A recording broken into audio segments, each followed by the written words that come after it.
What's going on, YouTube? This your boy Dan White, and welcome back to another video here on the BTBYCB podcast, man. Hope it's all is well with you guys and your families. I apologize, man. I've been going away for a while, but I'm back here with another video. Shout out to my boy Marquell. He suggested a video topic for me to do today. He said he wanted me to talk about idolizing things and putting things ahead of Christ.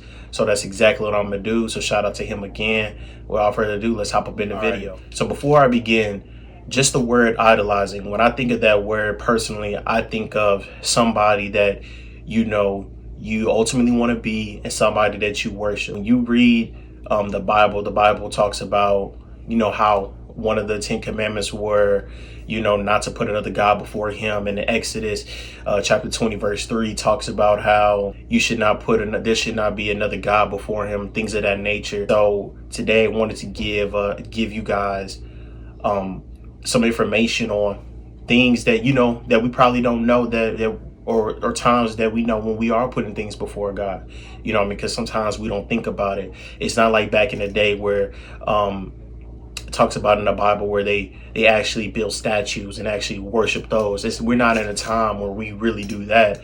We're in a time where technology is relevant. And, there's things out there that we can get outreach to, we could grab. There's people out there that we meet every day. So there's more to just in times like now than there are back then. So one of the things I want to discuss first is when you idolize anything other than God, for one, it shows you have no faith in him.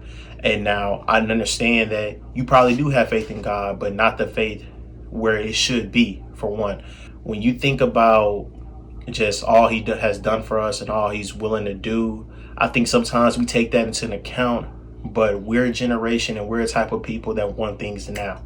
We want substance now.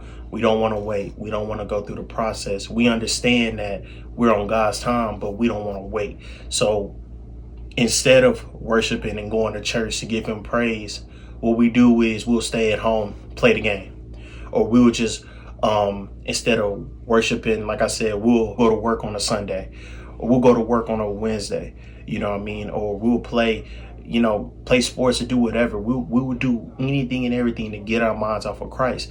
And little do we know, that's putting things before God. Anytime where you don't give God his time and utilize it for something else, you're ultimately putting things before God. Shout out to Pastor Clinton.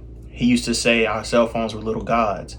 We're on those things every day, all day, whether it's social media, texting our boyfriend or girlfriend, FaceTiming, we're generally just on our phones all day. And I never thought of it like that.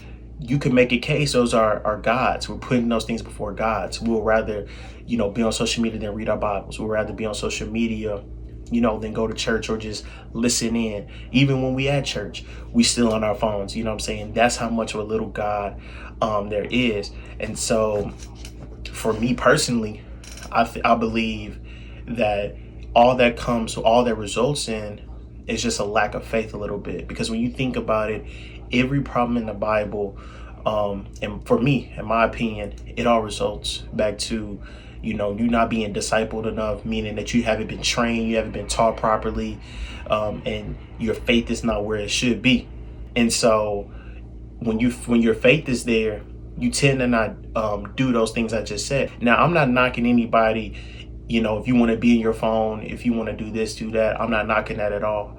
But there's a time and place for everything. You know what I'm saying? There's times where you should be on your phone. There's times where you shouldn't be on your phone. And I can speak for experience, man. I used to be on my phone a lot, especially in church. But as I got older, as I got more mature, I just stopped doing those things and just paid more attention to Christ. And it's crazy. I wanted to share this video with you guys because those things that we put ahead of Christ, and your phone, you wouldn't think of that. The minute you think of putting somebody before Christ is an actual person. But now we have modern technology. We have a lot of things that we put our time and energy in, and the main one I just said is our phones. That's really the main one for all of us. And like I said, that's some certain things that you just don't think of off rip. Now, before I end the video, there are some things I want to share with you all, some tips and tricks that you can use to not put things ahead of Christ. Again, I know it's hard, but you can start with your phone. Limit your usage with it. You know what I'm saying? Social media is on the phones, on the iPads, computers. They're everywhere. So I know it's hard to get away from and get around it.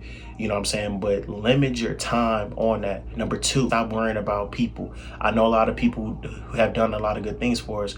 The problem is we're prisoners of the moment, meaning, you know, somebody done something great for us, you know, right then and there. Like I said, we're on God's time. So you've been praying to God,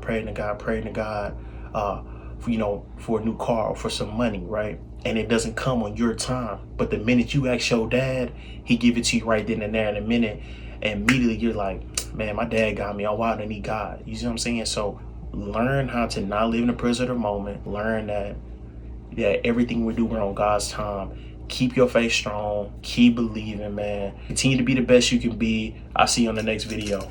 Peace.